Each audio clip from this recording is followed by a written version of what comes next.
Okay, it is noon, so we're going to get started. Hi, I am Andrea Hill, and I'm happy to welcome you to today's MJSA webinar, Best Online Strategies for Volume Producers. What we're going to cover today may surprise you in some aspects because we're not just talking about how to find customers online and how to prospect and sell online. We will cover those things, but for volume producers who tend to be managing a lot of moving parts, the ability to work online, not just with your customers, but with your teams, is incredibly important. Now, some of you that have smaller shops may be thinking, oh, shoot, I'm in the wrong webinar. You're not. Because if you manage an online network of contractors, if you depend on people who work outside your office, you can also use all or 90% of the things I'm going to talk about today. These are incredibly good business practices to understand for an increasingly digital world.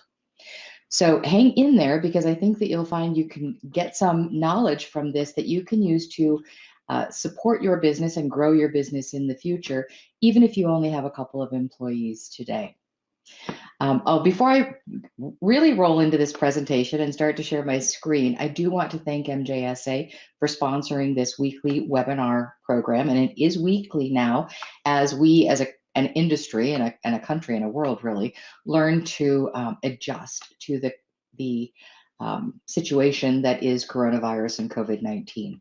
So we normally give you a webinar every third Thursday. Right now we are offering a webinar every single week, specifically targeted to the kinds of knowledge you need to manage now through the crisis, but also to manage in the future, because this crisis is going to change things, not just right now, but possibly forever, probably forever in a lot of ways.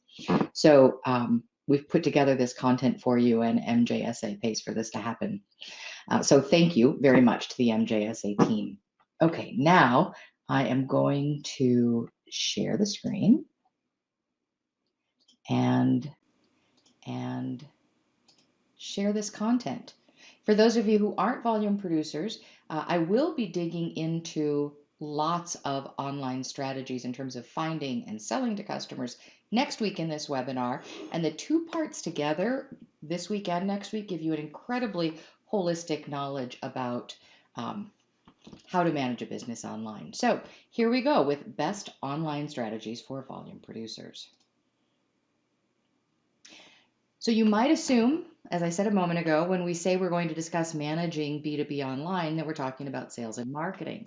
And we are, but we are also talking about much, much more than that. To be an online business today, particularly in the B2B space, you have to have an online environment that allows you to serve your customers before, during, and beyond the sale. There is one question that was just asked, which is, will I send the shared information after the meeting? Yes, I will. You will get a link for the replay, and you will also get the, oh, people lost sound. Why did you lose the sound?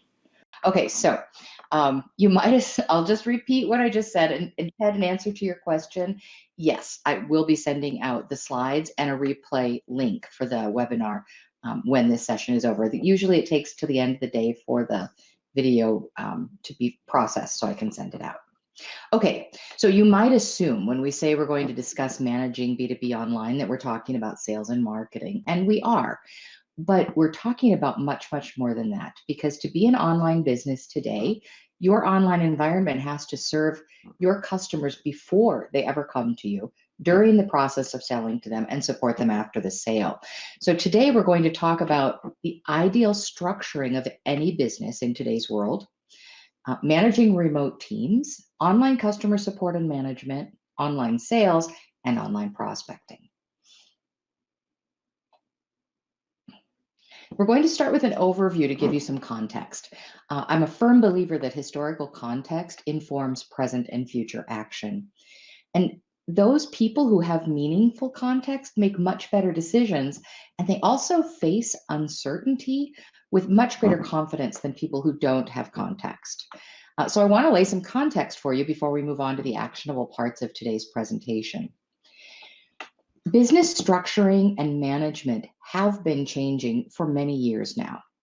And the digital age doesn't just affect the way we sell, it affects the way we work and what people expect from the work they do, so that our team members and our employees, and what they expect from the work itself. So this is a really circular process. So technology makes new things possible, and then it changes our expectations. And then our expectations drive new technology developments. And this has always happened. This is not a new phenomena. So if you just use the example of the Gutenberg press, it democratized knowledge because we can now print the word instead of having monks sitting in some room writing the words. So it democratized knowledge, and it changed the way that societies received information. And then that led to innovations in news. There was suddenly a way to distribute news, religion. Martin Luther didn't have a shot at expressing his radical views until the printing press was there and allowed it to be shared. Public education, rebellion, ultimately the Renaissance, all were direct outgrowths of the Gutenberg press. So that's a technology social change cycle. And it's happening now. In fact, it's happening at a more furious pace today than ever before. For an example, I took my company virtual in 2008. That was really the earliest possible moment that you could run a company efficiently entirely from home. Now, of course, my brands are all service brands. So what about production? Well, in 2008, you still can't run a production company virtually from home unless you're doing all additive manufacturing, and even then, no. But it is much more possible to run larger organizations with production components today virtually than it was even in 2008. So as another direct example, in December of 2018, I started the work that I'm about to describe to you in this presentation, all these pieces. So in December of 2018, I started it in a manufacturing company based in Italy with 8 international branches. There are 150 people in all in that company. By May 1st, so 1 month from now, we will have completed this entire list of things I'm about to share. Now, we can't do production remotely, but we're capable now of shifting our production from plant to plant. And when Italy shut down in mid-February, we were able to transition all of our employees to working from home over one weekend. Now, I'm not talking about trying to work from home. A lot of companies are trying to work from home now. I'm talking about efficient working from home. So just in the 12 years since I took my services company virtual, so much has changed in technology and the affordability of technology that it's now possible to take a production company nearly virtual. That's a really big deal. Okay, so why does this matter to you? Because here's why it matters. Because a lot of people are thinking, oh, we're going to get through this coronavirus experience and everything's going to go back to normal. I'm not sure that's the case. Once we return to work, this virtual working experience we have will have changed us, and it will change the way we work. So for a few reasons. One, I think there's going to be a protracted slowdown in terms of returning to normal. We're seeing it in China. Have you noticed over the last several weeks, people are saying, but the good news is China's back to work. Oh, look, China's back to work. Oh, look, China's back in production. It's true. China is returning to work, but they're doing it in a very slow, methodical way, and they're having intermittency. So sometimes some people are returning to work, but we've still got some communities in China that are shut down. There are still people who can't get back to their factories. And now China's closing their borders again because they're watching out for a second wave of infection. Until there's a vaccination, it is very likely that we will have this stop and start virtual experience. In Italy, the government's already talking about what return to work looks like, and we still are just barely off the top edge of that peak. So there's going to be a protracted slowdown with intermittent return to work, and I don't believe everybody's back in the office all over the world magically in May or June or even July. The other reason this matters to you is that new habits are forming, and that makes work more palatable in many cases. I've already talked to a couple of manufacturers who are based in New York that are saying, now that all my people are working at home, I'm realizing they can work at home. Maybe we could work differently. Maybe that would be a higher quality of life for our employees. So people are already thinking about how work can be different. So that's why we're going to start by talking about the ideal business structure for today, whether you're a large business or a small business. This guidance is perfectly suited to the mid channels of the jewelry industry. So in the supplier segment, because that's our focus today. But it's also perfectly suited to all of us because this trend has been occurring for the last 12, 15 years. And now with coronavirus, it just got a tailwind. These changes are going to happen faster than ever before. We've been frustrated in Italy because people don't shop online the same way they do in the United States overnight. Everyone's shopping online. So everything's changing. You need to understand what the context is and what the ideal business structure is for the future, whether you have a bunch of employees or just a few employees and contractors or just contractors, because this is the way of work from this point forward. One more point. I don't want you to get overwhelmed with what I'm about to tell you. Just take it in and trust your mind to index it and hold on to it. And it will replay the pieces you need in the future as you start looking for these pieces for your own business. Plus, you'll have the slides and the video replay, and I'm just an email or a screen away if you have some questions. So just take it all in. Don't worry about how big it is. The time is going to go by either way. So you could get 18 months down the road and have changed 5 or 6 really significant things. You could get 4 weeks down the road and have implemented 1 or 2 things. All of that is better than not having implemented any change in the meantime. So let's start by helping you picture the ideal business-to-business business structure and elements of today and tomorrow. So if you had been perfectly prepared for your business to go remote 2 weeks ago, this is what it would have looked like. And I like giving you, here's another reason I like giving you context, okay? Last night I was looking for a corkscrew to open a bottle of wine, and I didn't realize that my spouse had purchased a new corkscrew, though I did realize I had broken the last corkscrew. So I'm digging through the drawer. I can't find the corkscrew. It was right in front of my eyes, but it looked so different from the corkscrew that I'm used to using, I simply didn't see it. And that's a really human thing. We often can't see something, even when it's right in front of our noses, if we don't realize what it is we're looking for. So I want to give you the key of what we're looking for. And that's why this hidden figures or hidden objects game is on the screen. So there are 2 types of hidden object puzzles. If you enjoy doing those hidden objects, find the 10 differences in these pictures, or find the hidden objects in this picture. There are 2 types. Some of them give you a key. They actually show you which hidden objects you're looking for. And some of them don't give you a key. They just say look for, and they give you the words. The ones with just the words are much harder to do because we don't see what we can't recognize. So today I'm going to discuss a lot of tools and practices, and some of them you know, and some of them you don't. And don't stress whether or not you can do all of them now, or even whether you know how to implement them. For now, just use this information as your hidden objects key. And then once you know what you're looking for, each of these ideas are going to be much easier to implement in your business on your timetable. So that's what the next few slides in this presentation are about, the key. And again, what if you only have 2 or 5 or 10 people? Does it apply to you? Yes, it does. In my company here in the US, I only have 11 employees, and then together we manage a network of about 30 contractors. We've implemented every single thing I'm about to describe to you. It works really well for small businesses. I had implemented much of this before I had 10 people, when I only had 3 people. So yeah, it applies. And it makes you more efficient, and you can grow faster with less people when you have these things in place.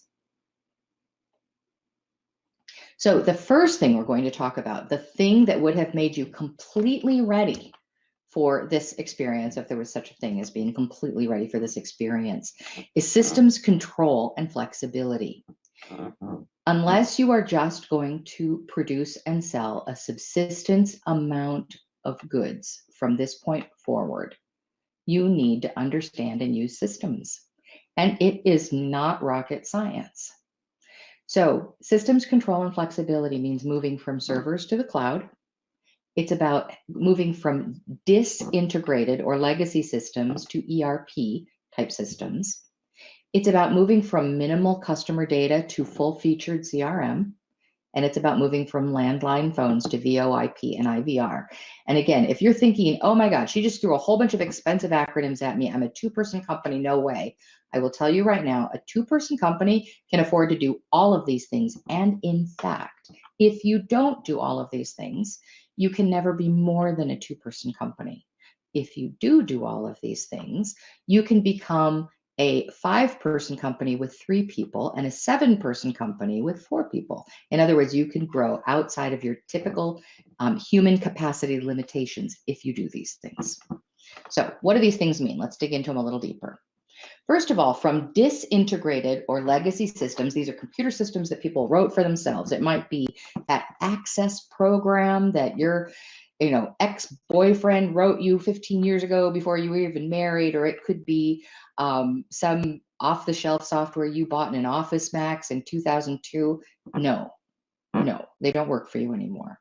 You need to move your business, or it could be something you paid a programmer to lots and lots of money to write for your larger business 10 years ago.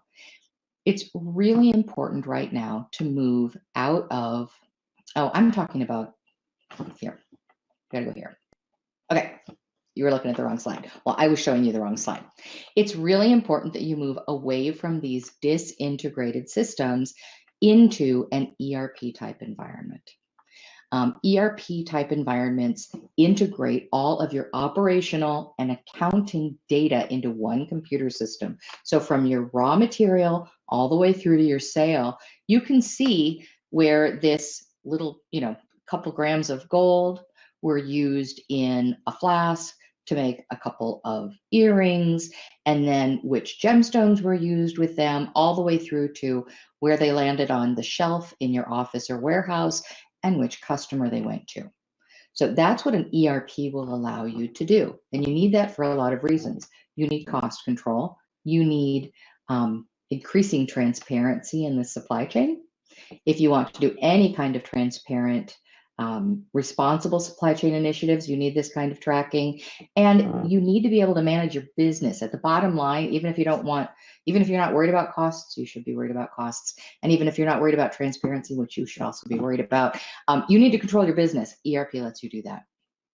ERP lets you work from anywhere if it's cloud-based, and we'll talk more about cloud-based in the next slide. It allows you to automate your sales and inventory, which is incredibly helpful, particularly during times of stress. And it facilitates system integrations, which we will talk more about. So Laura is asking what software is available without extremely expensive licensing. For very small businesses, CraftyBase does an incredible job of this. FreshBooks, QuickBooks Desktop Enterprise. Those are 3 really good softwares for very small businesses. For mid-sized businesses, Microsoft Dynamics, Sage, and NetSuite right now are my favorites. And FreshBooks kind of crosses the border from small to mid-sized. So those are all some examples of ERP systems that you can look at and use. So you need to get into ERP systems. So now let's go from servers to the cloud. You need to move your business away from in-house servers managed by usually either a partially skilled multitasking person who understands servers or an on-call IT person to cloud services. Even the biggest companies in the world are moving in this direction. CraftyBase, CraftyBase. Even the biggest companies in the world are moving in this direction as fast as they possibly can. And their reasons are a couple. First, they reduce your cost of ownership. They are more secure than server-based systems, and they make your company more agile. Now, of course, if you only update your server hardware every 6 years and you're still operating on Microsoft Word 2003, then you may think being on a constantly updated cloud service with a monthly fee is expensive. In fact, what you have saved in system costs, you've sacrificed in security, in performance, and in opportunity. These old software programs cannot give you the kinds of opportunity and flexibility that new programs can give you. A lot of people do think that cloud-based isn't as secure as their own server, but I guarantee you that SaaS, which is software as a service companies like Dropbox and Google Drive and HubSpot and all the others, are spending a lot more on security than any one mid-sized business could hope to. And today's security challenges involve staying one step ahead of hackers at all time, which is not easy. So in fact, cloud-based isn't cloud secure. There's my little slip for you, Freudian slip. So cloud-based is far more secure than any non-technology small business can hope to achieve in their own operations, even if you have the latest versions of McAfee and AVG installed. So cloud-based is more secure. And finally, when your services are in the cloud, you and your employees can work from anywhere, anytime, which has its downsides that we'll talk about in a minute. But these are some reasons why you need to move from in-house servers to the cloud. We also need to move from what I call scant customer information to CRM. So if your team has to open up multiple emails or multiple systems or dig through files to get to the most important customer information, then there's no way that you can respond flexibly and quickly to customer requirements. You can't scale during volume fluctuations either. So if you have a strong seasonality, you need the flexibility of great customer information. So you want to make sure that your customer support people have complete vital customer profile information available, but they also need transactional history, service and support experiences, all their contractual information. What price does this customer buy at? Do we have any particular delivery requirements? And also what's happening in your planning pipeline with them right now. I can't tell you how often a salesperson or a customer service person has jumped on the phone with a customer that was actually working on a much bigger opportunity with somebody else in the company. And because that customer service person didn't have visibility to what was going on in the pipeline, they actually damaged the ability to close future financial opportunities with the customer.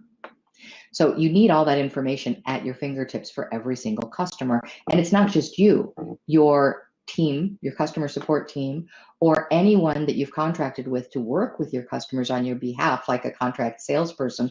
They all need that information. In addition, you can and should be able to see how your customers are interacting with you online in whatever channels they use, your website, email, all social media. So you can do that now, and you can do it affordably.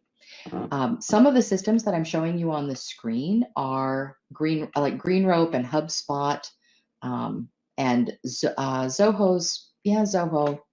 Those are all examples of rich CRM systems that integrate with a CRM. SharpSpring would be another one of those. Those are all systems that I've used and can recommend. My company uses GreenRope.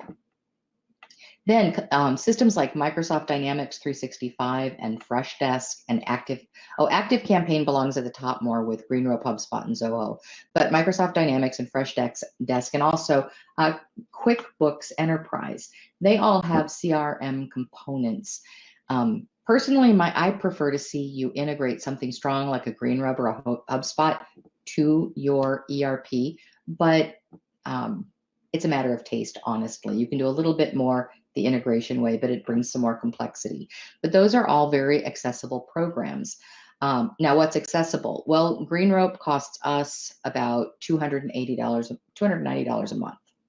For a smaller company with much smaller lists, I think their starting price is $149 a month. Is that a lot of money? It depends. It saves me an entire marketing person.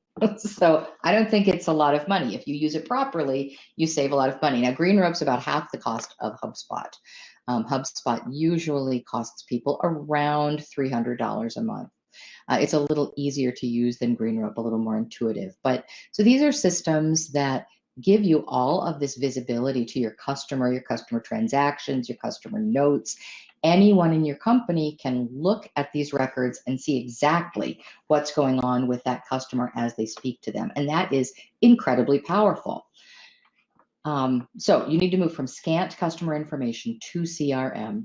It's important for any business right now, but you really would see the benefits if you have those tools right now while everybody's working remotely. And some of them are extremely easy to implement. Mm-hmm.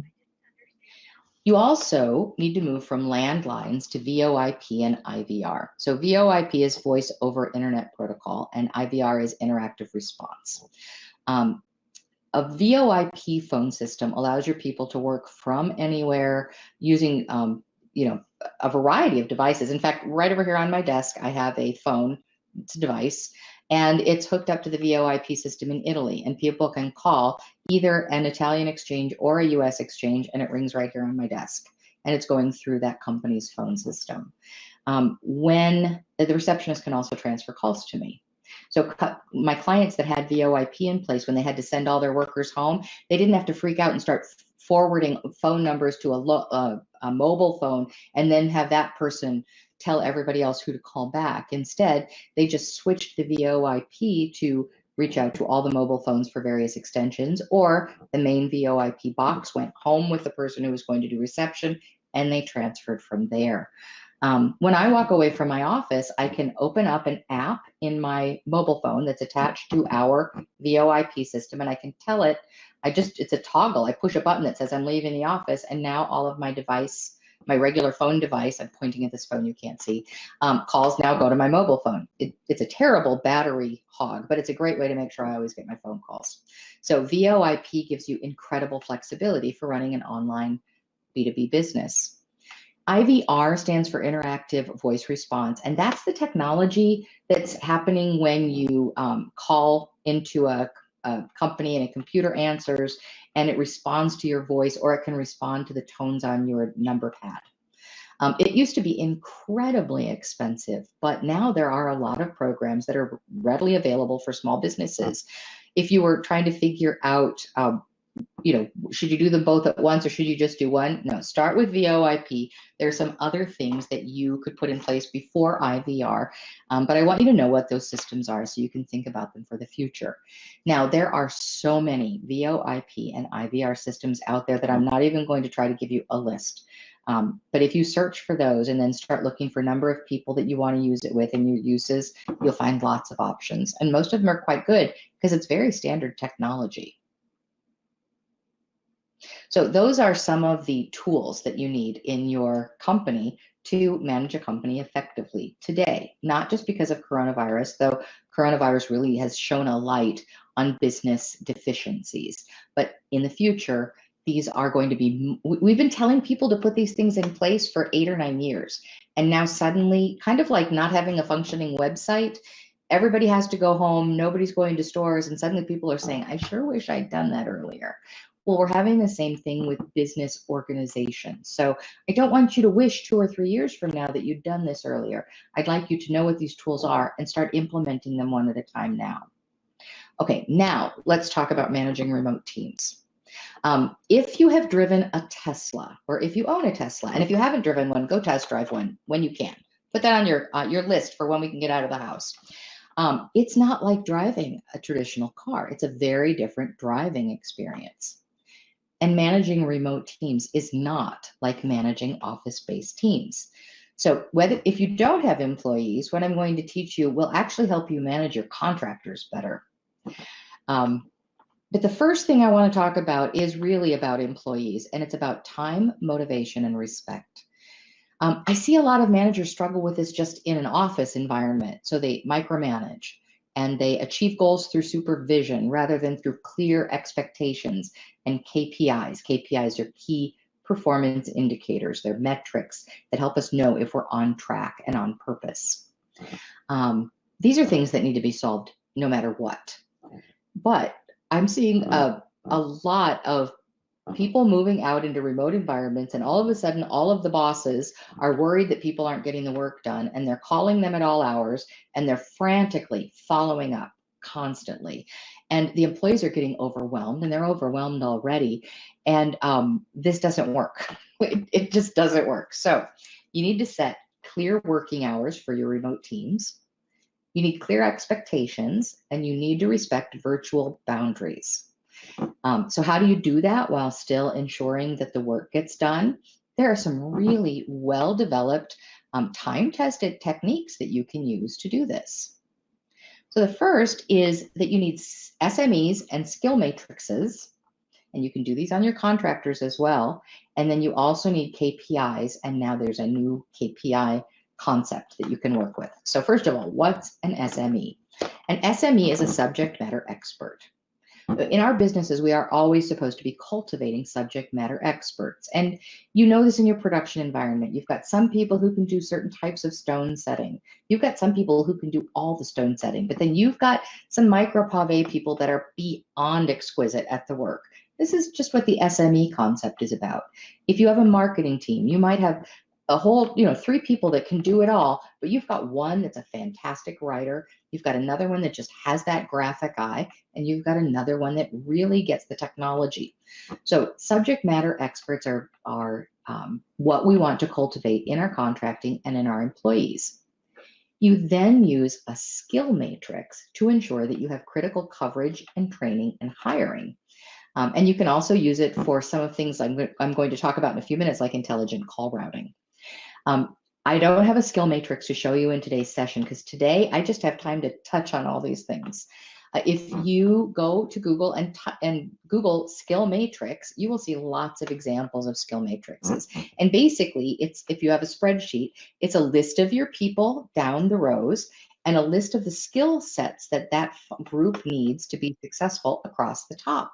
And then you rate how each person is relative to each skill. And even better, you have those people rate themselves, because most people are harder on themselves than they need to be, not easier.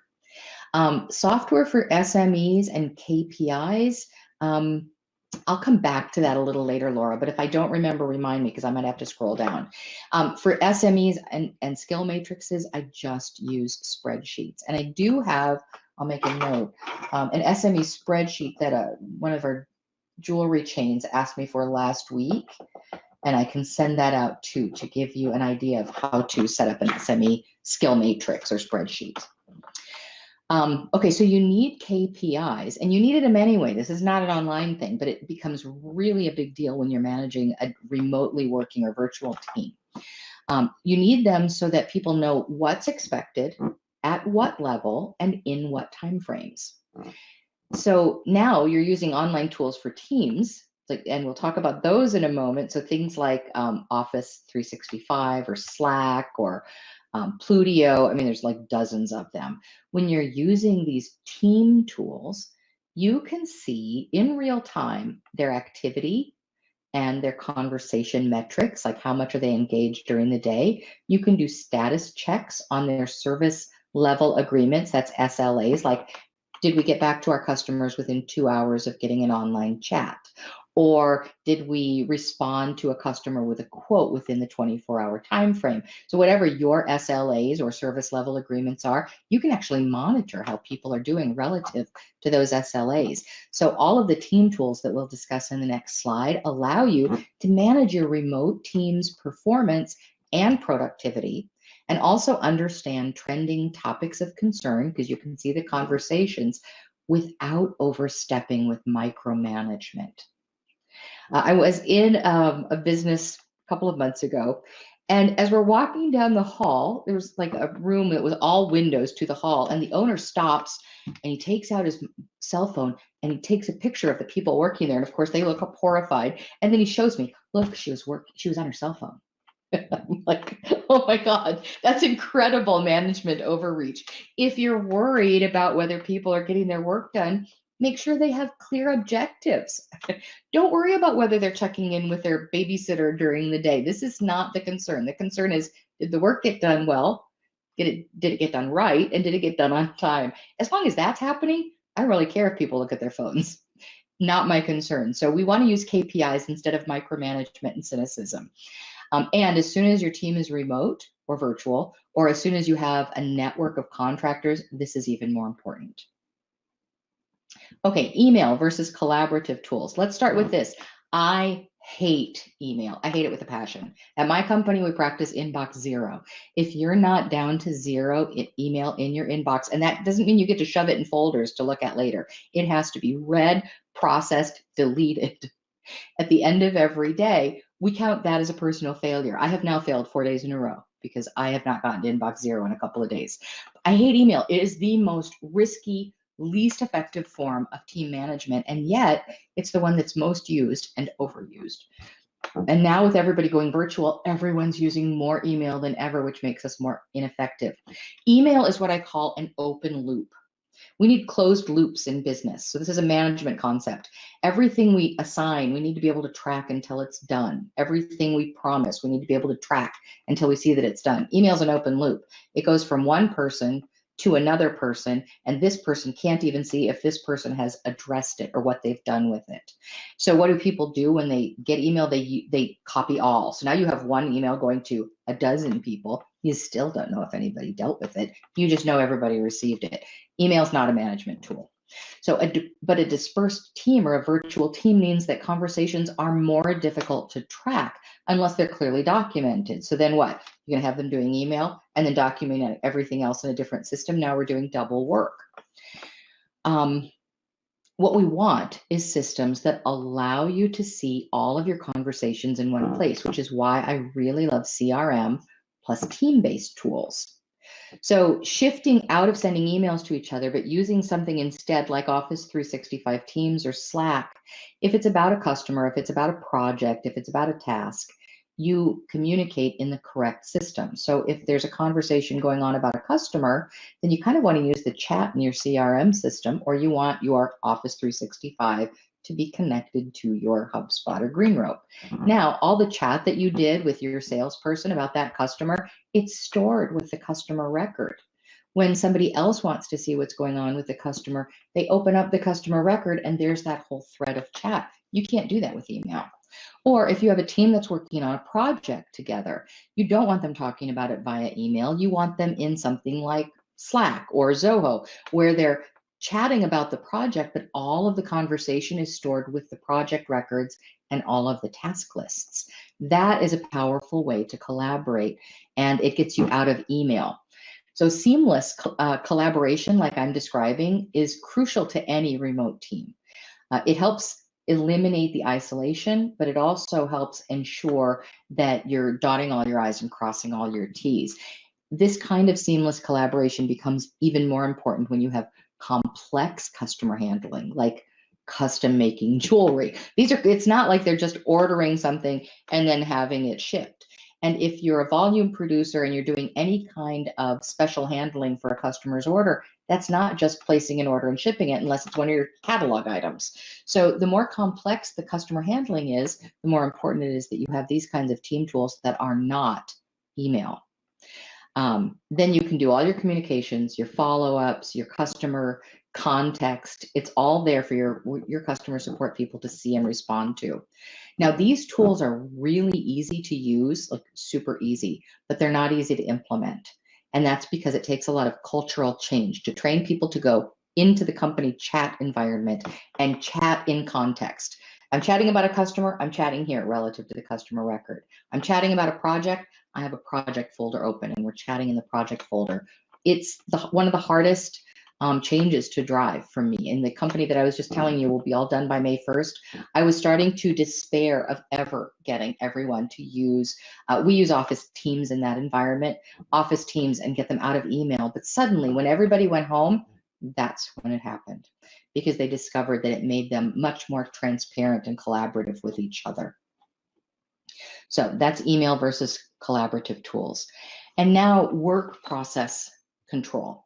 So we're used to using process control in manufacturing, but it tends to fall apart when we get to administration and sales. And Ted, you're right. Now is a golden opportunity to implement new systems, and the companies who are making the most out of this terrible experience are going to be better for it by implementing new systems during this downtime. So process controls work really well in manufacturing. We all know that, but then it falls apart when it gets to administration and sales and marketing. And that's too bad, because process control is wildly effective in all the other areas. If you've ever had a contractor that failed to follow your process, or things went missing, or you're always on the phone trying to find things out, you will learn that process control will also help you if you are a one-person operation working with a dozen contractors or 3. Process workflow maps, again, you can go to Google and type workflow map, and you'll see lots of examples of workflow maps. Those are documents that describe how a process works from beginning to end. And they're visual because when we use visual systems, we discover missing processes, redundant processes. I could do a whole 2-hour webinar just on process mapping. It's the place I start with every customer I ever worked with or any company I ever run. In that company in Italy, we literally mapped visually every single process in the company from beginning to end in the first 3 months I was there, just so I could see what was going on. And you may have already seen how important process maps are, because when your company had to go completely virtually overnight, you all of a sudden find out that a lot of our processes are glued together by us yelling down the hall. Like, Kirsten's supposed to be sitting in that chair back there. Well, not the one by the sewing machine. That this has turned into a mask factory at night, but in the chair on the other side of the room. And a lot of processes are glued together by me saying, hey, Kirsten, would you do this? Hey, would you do that? They're glued together by people shouting across the room or down the hall, but that's not the same as having a seamless process that will work from beginning to end. So visual maps are a really important way to understand what your processes are and where they might break down. And then there are checklists, and that's process documentation. And my favorite form of process documentation is literally bullet points. If you have to write pages and pages of explanations about how a process is done, that means you've skipped the training step. So a software that I really love for doing process documentation is called Process Street. And it's right there on the screen, http://process.st. It just takes all the thinking out of creating process documentation. Step by step, you say, I do this, then I do that, then I do the next thing, then the next thing has to happen.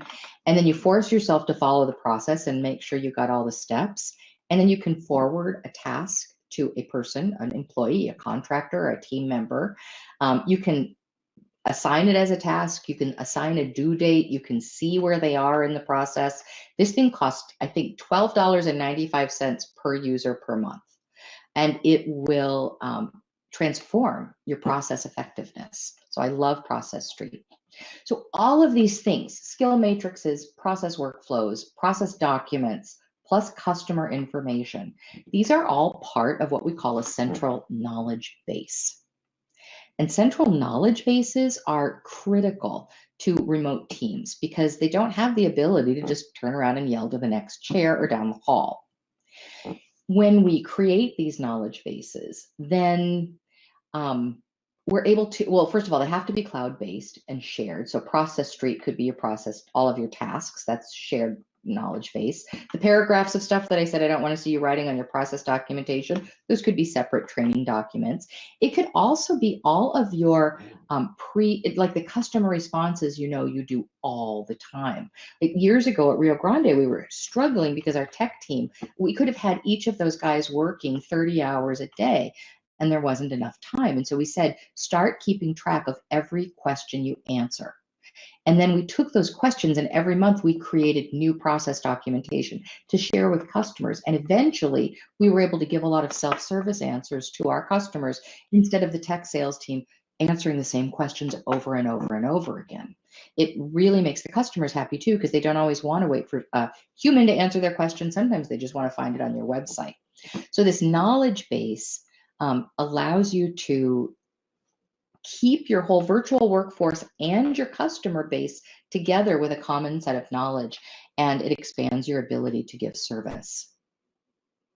So Laura's right, I'm a big fan of open source software. So open source would be software where the code is available to the user community. WordPress is an open source software, so is Joomla. Those are some website open sources. There are open source softwares to use for processes, and Laura's recommending SourceForge to go to for your software. I agree, SourceForge is a great resource. I have not seen an open source software that does what Process Street does, but if you guys find one, share it with me because it's great to recommend to people. Okay, so work process control is the last piece of managing teams. So when you have collaboration tools and skill matrices, and you know who's good at what and where to route work. And then you have team tools, and you have work process control and central knowledge bases. Now you can have a virtually working team that's very effective. Can you put it all together by tomorrow or next week? No, you cannot, but you can start. And it's helpful to know these things work this way. Okay, so that was a whole lot of management stuff, right? But if you take good care of your management, then your people can take really good care of your customers. So this is really important. So now let's move into online customer support and management. So let's talk for a moment about our goals for online customer support and management. First, it's really important that you have conversation histories readily available. So right now, it's not so much about your website. We're talking about you already have customers. They're buying things from you. They're waiting for things from you. They want to know when you're going to be able to ship, and you need ready access to all of this information. So that means first, you need to have conversation histories. That's your CRM system. That's where you're going to be able to see all the notes that all of your salespeople had, or your support people, or your production guy with your customer about their jobs. Some systems you need to train people to really go in and add those notes every time. That can be a very difficult cultural change. It's doable, but it's a cultural change, not a systems change. Typing notes is easy. Culturally remembering that you have to add those notes to the system for everything, not so easy. Some of these CRMs that I talked to you about, you can integrate your own email with the CRM. So then every person that is dealing with customers, their business email address goes into the CRM system. So if it's an email from a customer or to a customer, that email address that the email is to automatically connects to their CRM. Now, this is where you tell people, you might want to use your Gmail address for personal email because it's all going into the CRM. But that's the best way to do it, because then you don't miss any customer conversations. And even if just I got an email from a customer, then Kirsten or Tiffany or Janet or anyone else in my company can quickly pull up the customer information and see that email. So that's conversation history is critical to doing online customer support and management. Then we have fully integrated channels. So again, we're back to your CRM.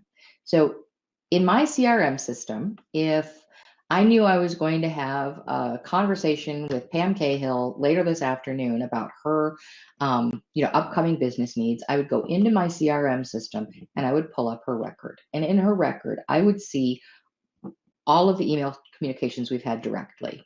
I will also see all the email that I sent her, or that we sent her in terms of email communications or drip campaigns or blasts, whether she read them, how many times she read them, whether she clicked on them, what she clicked on. I can also see if she's interacting with us on our website. Were there any web chats? Did she ask any web questions on the site? What page was she on when she asked that question? I can also see if she's interacting with us on social media and on which channels. Oh, she shared this post on LinkedIn. Oh, interesting. She commented on this post in Facebook. Okay, I can hear your skin crawling right now as you think how big brotherish that is. And it is. You have to work really hard to have a good ethical thought process around how you use information, and to not be all big brotherish with it, because it's a lot of power to have that much information. So I do want you to be thinking about that. The reality is, by the time I talk to Pam, I'm able to gear my conversation and my solutions toward what I know she's really concerned about and interested in. It lets me ask better questions. It helps me be more responsive to concerns she's got. Sometimes it helps you remember things that your customer forgot they were looking for. So that's what we're talking about in terms of fully integrated channels. Social support and dashboards, we're going to talk a little bit more about that in a subsequent slide. Also online meeting tools, online chat and integrated SMS we'll talk about in a subsequent slide, and smart customer routing. So let's go into this online customer support and management. So customers want to communicate with you using whatever tools are easiest for them to use in the moment. You need to take extra steps to make sure you don't miss any communications. A dispersed team means that the customer conversations are going to be more difficult to track unless they're clearly documented. And then when you have all those customer interactions in one dashboard, regardless of channel, then everyone is able to see the context of the customer faster, understand which customers like to use multiple channels, allows you to be more responsive without waiting for the, customers will send you an inquiry or post a question on a post on Facebook. And if some remote social media company got that post, they don't know the answer that you know, and you don't know that they fielded it possibly with the wrong information. So we want these channels to be integrated so you can see what's going on with your customers all the time. And this technology is affordable and it's not hard to learn to use. Once you do the setup, and the setups are easy too, you have to follow instructions, but then they're easy to use. So you can rely on some of the CRM tools and team tools that we've already discussed.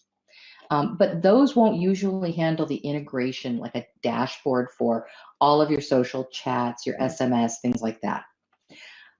The other thing that's going to happen is that you may have noticed that your customers are communicating with you differently already. So they're out of their office, they're out of their normal habitat, and they're using their phones for more than they're used to because they don't want to set up their laptop on and off all day long, or they moved the laptop off the kitchen table and now they're like, they remembered they need something. So people are starting to use their phones for a lot of tasks they have not used them for before. And they're using the technology channels they're accustomed to using in their personal life. So they're using text, they're using SMS, WhatsApp, they're using Facebook chat. And these habits are habits that aren't going to die when they go back to their office. So you need to be prepared for this. So one software that I really love that does this extremely well is Joofy. And Joofy lets you aggregate all the information from all of your different feeds into one dashboard. And we keep a Joofy dashboard, sitting up on one of our monitors at all times. And we know who's chatting with us and what they need. We don't have to log into Facebook, log out, log into Twitter, log out, log into LinkedIn, log out.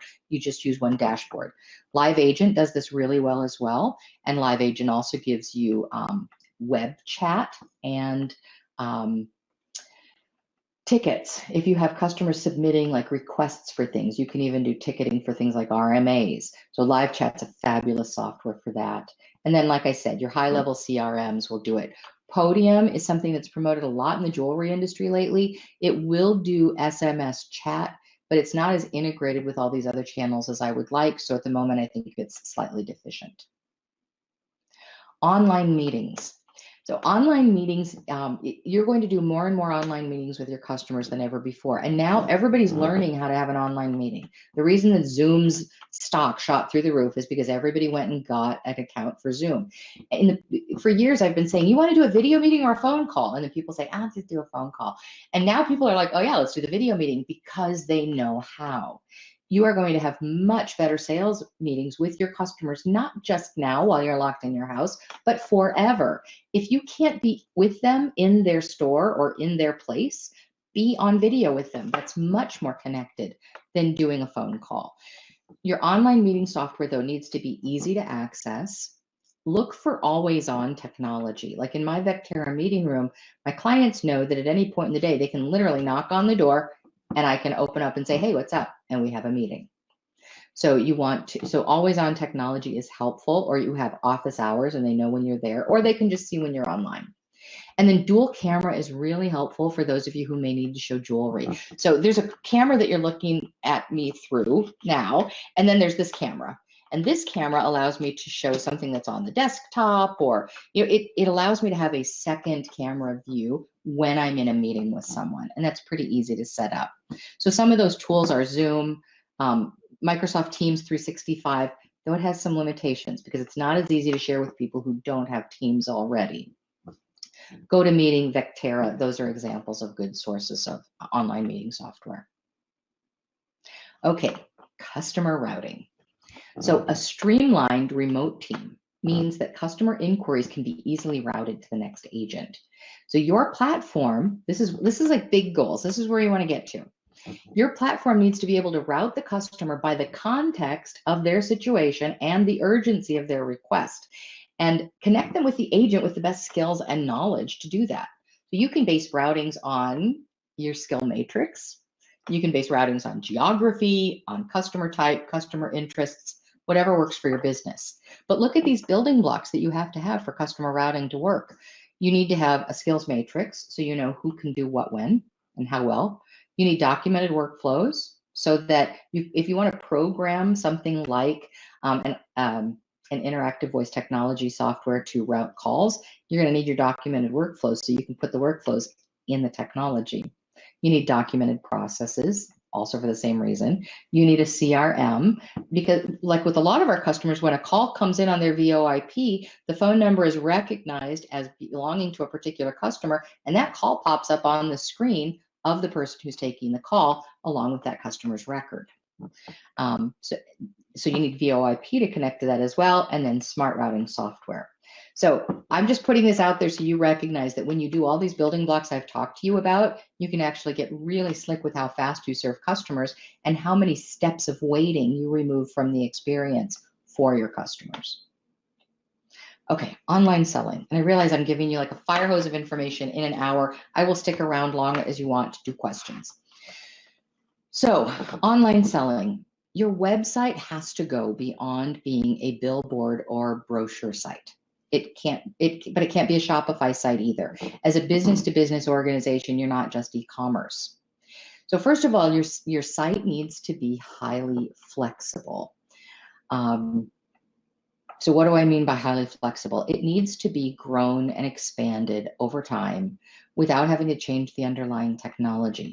And there's an article, I wrote it for MJSA's Buyer's Guide, and in that link, you can go straight to the text of that article. And it talks you through different types of website technology. And there you will see I have a strong preference for open source software.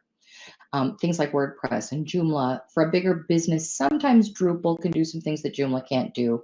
For business to business, it's rarely Magento, because you're not just e-commerce. But you need a site that can be built today and that can be given facelifts and new features and functionality over time without starting over. So that's the first thing, is if you don't have that website that can really grow and flex with your business and add new features, it's not going to serve you well. You need a site that you can manage the cost of ownership. And this is why you should not have a custom website or anything custom about your website, except for if like you might have a little feature, like if you need a particular metal feed, like Kitco doesn't do a feed. So for people who really need to use Kitco, sometimes there's a little custom piece that links Kitco information there, or, so you can have little tiny custom things that relate specifically to your business, but you should not have a custom site. You should have a site that is using standard technology with templates. Templates used to be a dirty word. When I was developing websites in 2005, we were like, templates, they're ugly, they're blocky, no, that's not templates today. Templates today from some of these great template companies that have now been developing for 13, 14 years, as fast as the underlying technology changes, they're changing their templates. And so you've got this, I've got websites that we developed back in 2007. We have never changed the underlying technology, but you would not know that it was the same website, because as the technology progressed, so did all the development for the website. And it keeps your cost of ownership incredibly low.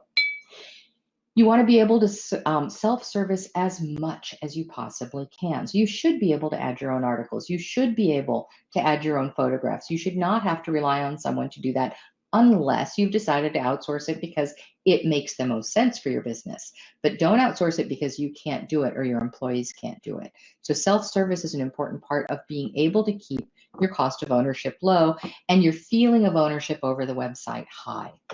And then finally, you need a website with a secure backend capability. You need to be able to show different price levels based on somebody's login. You might want to be able to show a catalog up front for consumers to look at with no prices or with retail prices, but then you want your B2B customers coming in through the backend where they can see all of their prices based on their agreement. And they should be able to send you a purchase order or purchase right online. They should be able to do both. And so that's what your secure backend gives you. You can also post a lot of information. Then you can have certain information that goes out to consumers that anyone can see when they come to the website, but there should also be some secure information that's only available to your business-to-business client. So we could talk again about websites for hours, but for this talk today, I just want to make sure that any website that you have for your business needs to cover those 4 bases: highly flexible, managed cost of ownership, self-service, and secure backend. And now online prospecting. So for online prospecting for business to business, Google Ads almost never works in our industry. Lots of people are spending money on Google Ads. They're just targeting the same people they could have found in other ways. So the cost of using Google Ads can be ridiculous. I'm a fan of Google Ads. We have a lot of B2C companies that use Google Ads extremely well, but I'm not a fan for business to business. What you should be doing is targeting social audiences through lists. You can load custom lists into all of your social media environments and then run your ads just to those lists. That's a powerful way to use social media advertising because you know you're getting to your business clientele. LinkedIn is a fabulous way for prospecting for new customers because people do use it as a business to business tool. You're not going to get a bunch of consumer interest that you're not interested in filling. Advertising kind of depends. We have clients that are doing extremely well with banner ads in some of the jewelry industry publications. But people have unrealistic expectations when it comes to advertising. They just do. So they think, oh my God, I ran the ad and we got 13,000 views and we only got, I don't know, I should give you an example that's real. Basically, of all the exposures you get for an ad, you should expect roughly 1% of them or just under to actually click on the ad. And then another 1% of them are going to turn into a customer. Those are the numbers. It's a numbers game. So you want to make sure your advertising costs are low enough to justify that kind of exposure requirement.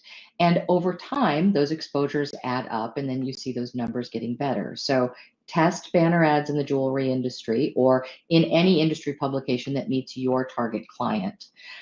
But if you are not bringing those ads, if you're just bringing those ads to your homepage, don't bother. Don't even advertise for customers. If you just bring people to your homepage, they might click on the ad once, they might come to your homepage, they dither around in there looking for something interesting, and a scant quarter of 1% will actually do something. The rest of them go away and they don't even remember later what website they were on. So what you need to do is send them to a landing page that is related to that ad and aggressively work to collect email addresses by incentivizing, by entertaining, by comedy, whatever you have to do. Get people to give you an email address because email is still the highest ROI of all digital marketing. If you get that email address and you do a good job of being relevant and timely with your communications and interesting, and that's another webinar all by itself, then you can convert those people to customers. So don't bother spending money on advertising. If you're just bringing them to a homepage, bring them to a landing page. Okay, I need water. Couple of suggestions. First of all, if you're not already on AppSumo's mailing list, sign up. You can go through that link, works.me/AppSumo. What AppSumo does is they bring software from SaaS companies to businesses every single day, and they're raising money for the software companies. So they do a certain amount of vetting, and then they're raising money. So what they do is they say to their community, and there are tens of thousands in the AppSumo community. I know I do too, Kristen. Kristen's saying, I love AppSumo. So you get a deal. You can get it for $49 for life, or you can stack a couple of codes and spend $180 for life. That raises money for the software company, and then it gives you an incredible tool that you can use in your business. Now, even if you don't buy, every time you get an AppSumo promotion, watch it because it's going to be teaching you things you could be doing in your own business to be smarter about business. I've gotten so many incredible deals with AppSumo since they first started. Only 2 of the companies I've ever bought lifetime deals from ever went out of business after the fact. And I got more than my money's worth out of both of them while they were still in business. So get an AppSumo, get on their mailing list. You won't be sorry. And then we are working on a software list and suggestions thing that I said to my team this morning, shoot, I should have done that before this webinar because people are going to ask me for recommendations. So we're working on it. We're going to have it up this weekend. So you can get to that at the works.me/software link. So those are just some software ideas. Okay, that was what I had to share with you about running an online B2B business. And as you saw, it was a lot more about management than it was about websites and online prospecting. But that's because when you're running a B2B company, it's a lot more about customer service than anything else. So now I'll take your questions. If you're still hanging out with me, looks like you are. Okay, I see Sabine has a question about a recommendation for a camera for high quality views of jewelry. No, but I will. I just listened to someone else talking about what camera they used for that, because for my purposes, I didn't need that super high quality view. I know Blaine Lewis has one that he recommends, and Liz Stam from B2B recommended one last night. So I will look into that and get back to you. And it really is useful if you're showing jewelry to a customer. It's kind of fun. I tend to be showing graphs, like I'm drawing my ideas, and I still can do it faster on paper than I can do it on the whiteboard that my meeting software comes with. Other questions? I know I threw a whole lot of information at you, but hopefully you've got that,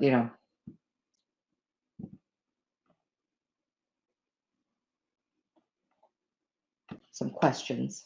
I'm looking, it looks like some people are typing. Of course, you might be just doing email. I'm never sure with this thing, like when you're typing and it says you're typing.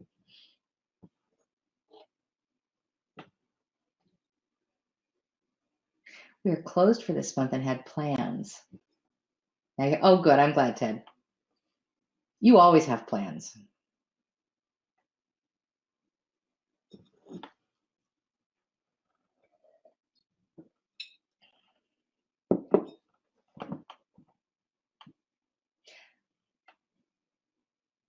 I suspect a couple of you are thinking, I'm just not that into technology. I don't feel that comfortable with technology. There's this moment when you're learning something new that it's just overwhelming. And it can be little things or big things. Like when I started managing a company in Italy, I didn't speak Italian. I spoke 2 other languages besides English, but they weren't Italian. And I realized I was going to have to get comfortable with the language if I was going to be effective. Everybody in the company speaks English, but that's not sufficient. And for like several weeks, I was like just resisting it. So sometimes the resistance is over big things, because taking on a new language is a big thing. But it happened to me last night. So we're back here in our little, magical sewing workshop making masks, and I wanted to start making a new mask pattern that we had found that works for different applications. And all of a sudden, I was overwhelmed. I could not make the mask make sense. And I was ready to just put it down and walk away and go back to my straight line masks that we had been making dozens of all week. You just have to push through it. This is not rocket science. I know most of you guys have heard me say this before, but when my daughter was studying to be a nurse, she was sitting at the table one night, and this is like, I don't know, 12, 13 years ago now. She was sitting at the table one night, kitchen table, doing her homework, and she looks up and she says, "Mom, you want to know the difference between my career choice and yours?" I said, "Yeah." She said, "If you make a mistake, nobody dies." And that has framed every learning adventure I've been on ever since. You can learn this stuff. You have to push through the resistance, and that is simply a matter of discipline. And then you can learn things that you'll be really surprised at if you just slow down, ignore the voice in your head that says you can't do it, and follow the instructions. All this stuff is accessible to you. I'm glad they're helpful to you, Laura. I really do know a lot of one-person shops that look like 15-person shops because they use all these tools. Thanks, Sabine. I appreciate that. Ted wants to know what the general plan is. That's a good question. Like, wouldn't it be fun if we could move forward and do this together? I don't know. What are you guys' ideas? I know that when I go in as a consultant to companies and I'm going to help them transform their, we work on everything from culture to business infrastructure to production infrastructure, the first thing we do is map out the processes. We say, what is every single process we do? And we create a visual map for it. And those visual maps end up just tattered and worn and printed and reprinted because we go back to them again and again as we look for improvements. Ted, you probably have process maps in your production. That would be my guess. You may not have them yet for administration, marketing, and sales. So process maps would be useful. Let's see, Laura says she's building a comprehensive template for the work and design processes. Yeah, as a tech writer, you know exactly what that is. So you probably know info mapping. Info mapping and Process Street are like born of the same mother.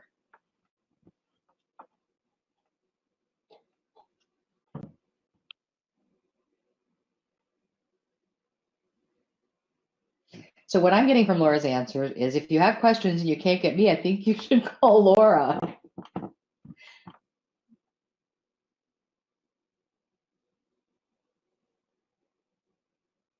Was this what you guys expected to hear today, or were you looking for anything different? I would like to know that. Like, did I cover the stuff you're interested in? If I didn't, I will make sure that we do. Not today, though. Another day. This stuff, I do all of these processes with retailers as well. We transform retail operations by doing all the things I just described. And retail owners are shocked to find out that they can actually take a vacation, have more confidence in their salespeople, or just discover how wonderful their employees are when there are clear expectations and communication pathways, which oftentimes don't exist. I often tell my clients, first you solve the process, then you solve the people. If you start with the process, people tend to shine. Broken processes make people look bad. But anyway, I'm just yabbering while I wait to see, did I cover things you thought were, is it what you expected? And if it wasn't what you expected, what did I miss? And was it useful even if it wasn't what you expected?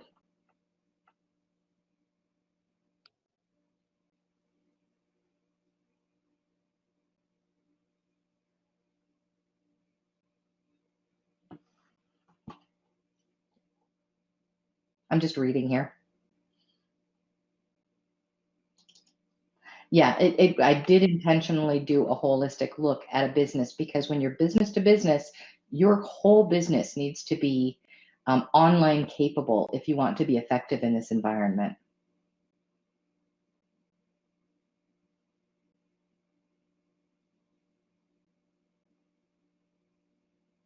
It is a little overwhelming. There's a lot there. It's all very logical. Like when you go back and look at these things now, especially like now that I went through it once, some of the things that I said at the beginning, the second time around will make more sense because of context that I added later in the presentation.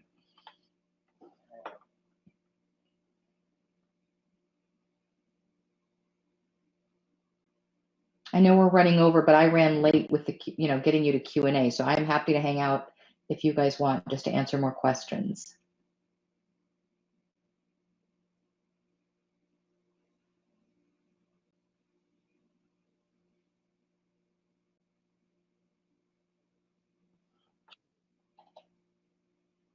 Yes, I can do the slides and as a PDF. So we'll do it as both.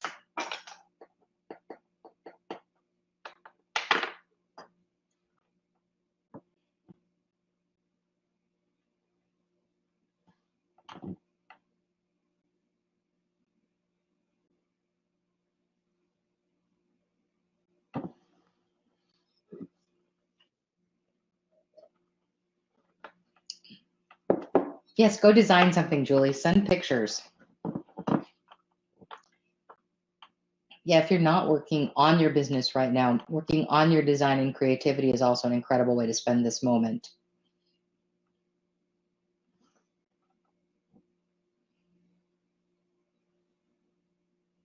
Any other questions or feedback? If this session disappointed in any way, I also want to hear that, because it's important that we get these sessions right relative to what you expect, or that we create additional sessions that will cover some of the additional things you want to know. So Ted says he was going over the following: revenue generation, operational, design, direction, mission, and management development. Yeah, so so what I was presenting today kind of, it can function like the pins and all that fabric. It helps pull it all together.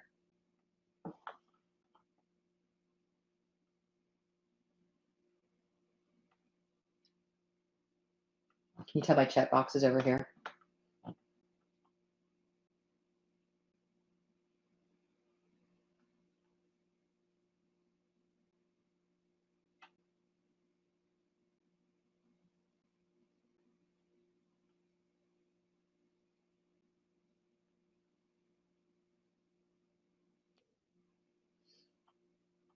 Or a nerve system, yep.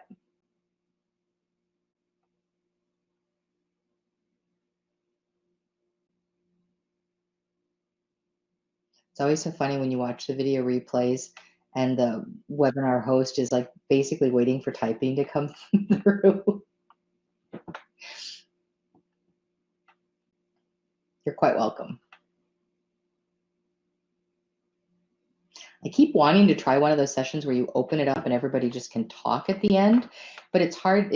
I think we're getting there where more and more people are comfortable with these online sessions. So people remember to mute their microphone when they're not talking, but it's a little kludgy at the moment.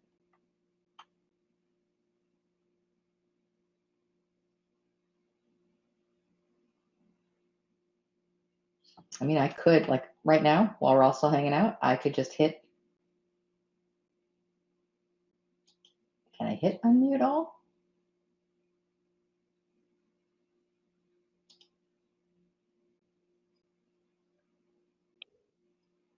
I don't know if it'll work or not. You can try talking. Or do I have to change it?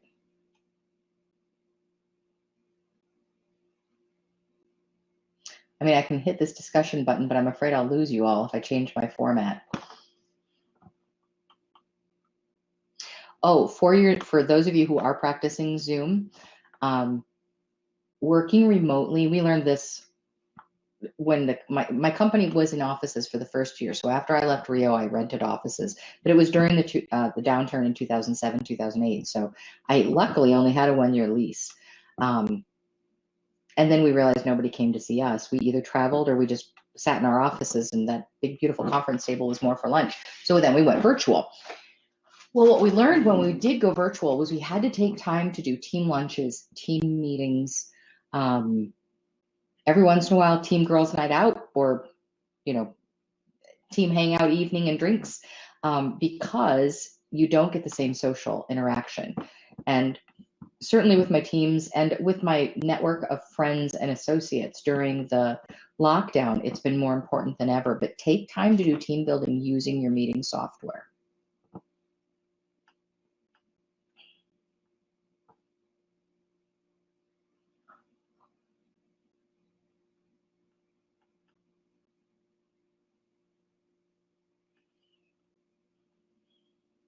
All right, well, it looks like the questions are dying down. So I'm going to do two things. I'm going to thank you for the session, and then I'm going to try and change the session to see if I can open up mics. If I lose you, I've already said thank you.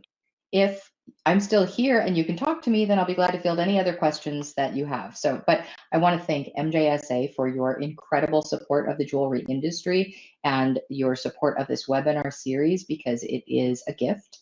And I want to thank Kristen Kopaz for partnering with me on all of this and helping always to put together these programs. And she's always in the background, but she does a lot of work.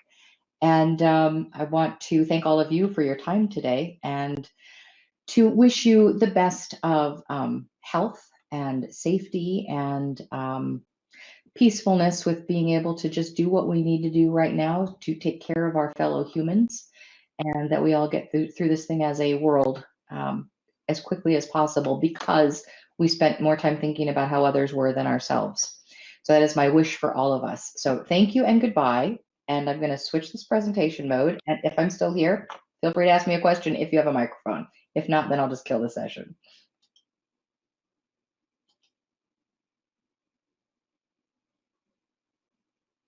Ooh, it says discussion mode was enabled. Does anyone have a microphone and you have questions?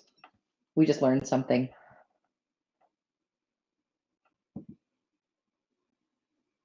I can see that 14 of you are still here.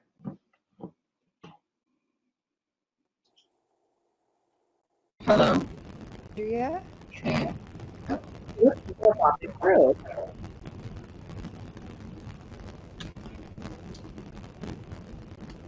Hello. Hello. This is Laura. I have a question. Oh, sure. But it has to do with shipping. It doesn't have to do with... It's off topic. It's for... Go for it. Okay. So I noticed when Michelle gave her talk a couple weeks ago with you guys that I went on her website and noticed that she does not ship internationally on her website. And I had international shipping on my website. Nobody's used it in the last year or so. But I also realized if I do that, then I can't control the insurance.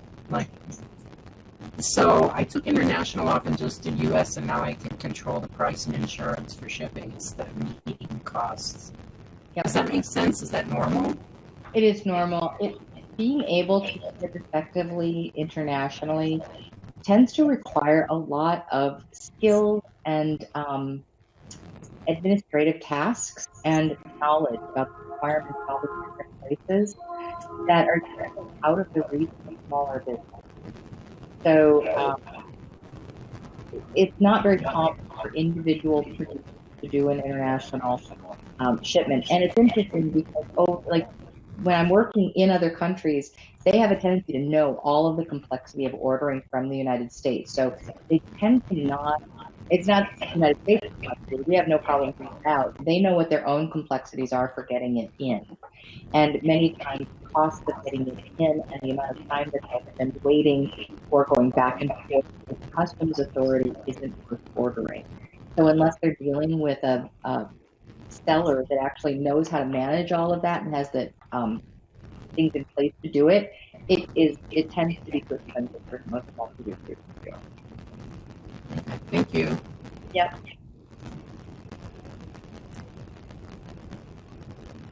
Anyone else have questions? I know there's still a bunch of you there.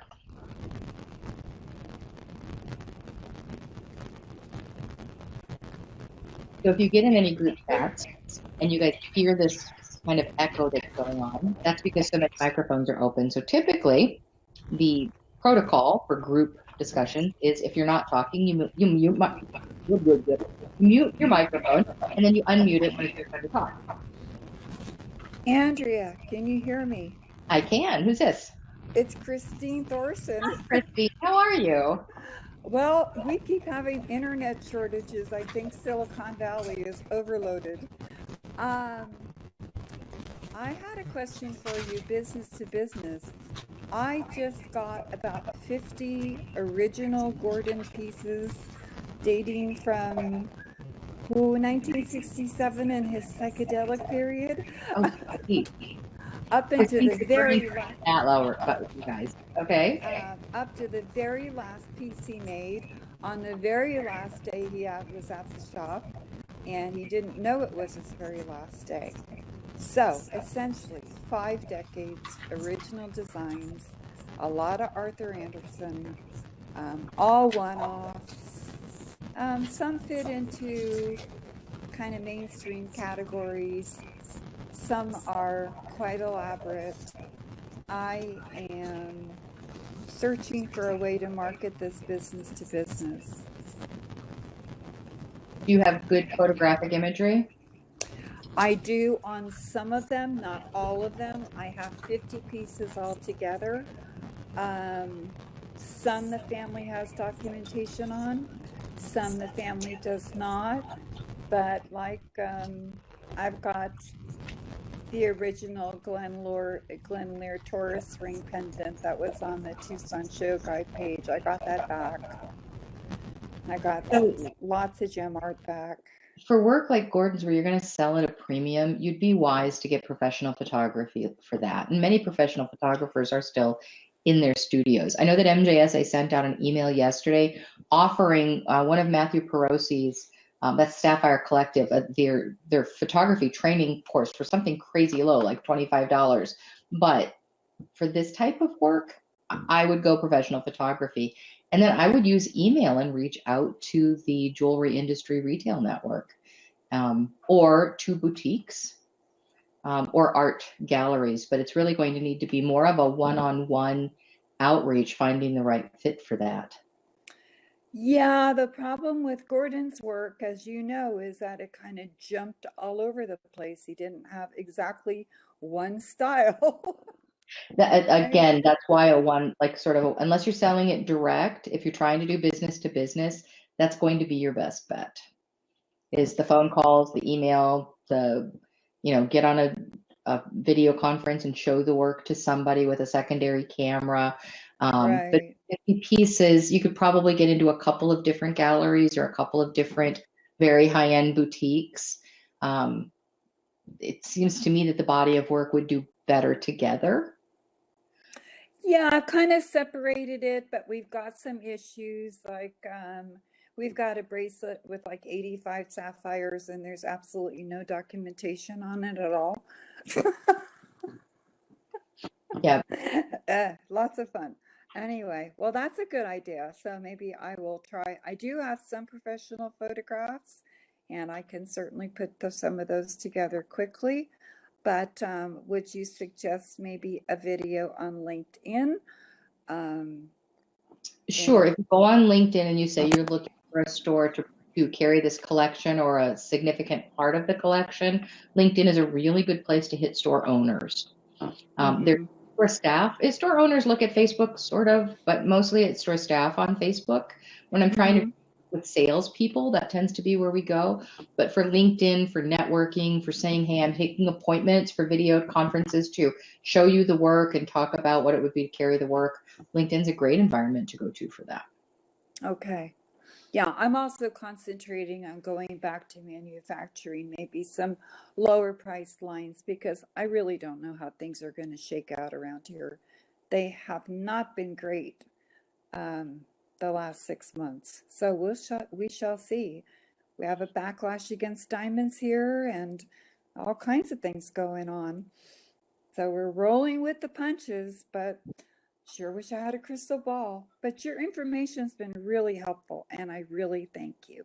Oh, you're quite welcome. I'm glad. Okay. Well, you take care. You And take care, Christine. I'll just be quiet and listen to the rest of the questions. Okay.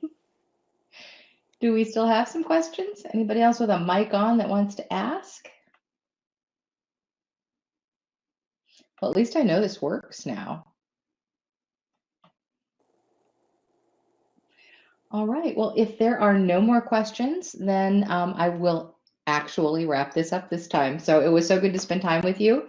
I appreciate your time. Again, thank you to MJSA. Join us next week. We're going to talk about online strategies for business to consumer. That one will be more at sort of that tactical marketing end, though we will include some customer support stuff as well.